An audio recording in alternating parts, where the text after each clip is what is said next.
Bienvenue dans l'Europe et vous, le rendez-vous Sudinfo qui décrypte l'actualité du Parlement européen. Deuxième saison. La thématique du jour, l'Europe et sa défense. Pour en discuter, Marc Botenga du PTB est membre du groupe de la gauche. Sudinfo présente L'Europe et vous, saison 2. Un programme au cœur de l'actualité du Parlement européen. Cédric Beaufaille. Marc Botenga, bonjour. Bonjour. Et bienvenue dans ce studio au cœur du Parlement européen ici à Strasbourg. Alors avant d'aborder les questions de la défense, histoire de nous plonger dans l'atmosphère, dans l'ambiance du Parlement européen, peut-être une petite anecdote pour nous faire découvrir les coulisses. Non, moi, ce qui m'avait frappé au Parlement européen, à Bruxelles, quand j'avais débarqué, c'était que les gens me demandaient, mais vous venez d'où, etc. Je disais, bah, de Bruxelles. Ah, vous êtes né où? Bah, à Bruxelles. Ils disaient, ah, vrai Bruxellois, vous êtes le premier que je rencontre. Je dis, mais comment est-ce possible? Vous vivez 3 semaines par mois à Bruxelles. Et c'est qu'en fait, souvent, ils ne sortent pas du Parlement, parce qu'il y a des députés qui ont un coiffeur au sein du Parlement, la salle de gym au sein du Parlement, une librairie, etc. Et du coup, moi, je me suis dit, bon, il faut vraiment ouvrir cette bulle, parce que si je suis le seul Belge que vous connaissez... Avant de parler de la défense, peut-être nous citer une mesure qui a été prise sous la mandature précédente et qui va vraiment changer le quotidien des Belges.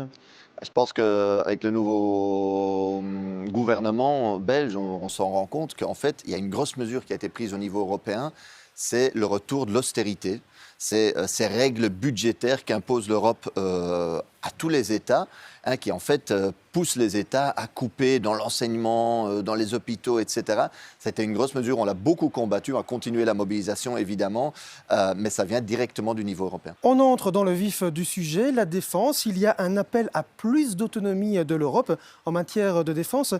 C'est un sujet sur lequel se penche activement le Parlement européen.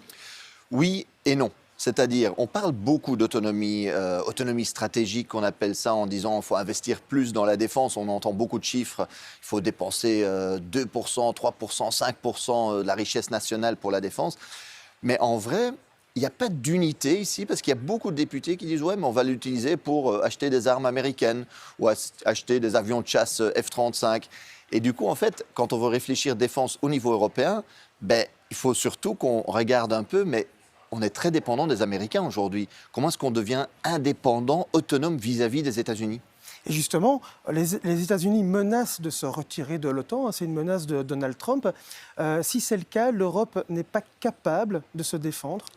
Ben, si l'Europe n'est pas capable de se défendre aujourd'hui, il faut vraiment que les politiques qui ont été menées les dernières années s'interrogent. Parce que ce n'est pas une question uniquement de quantité d'argent.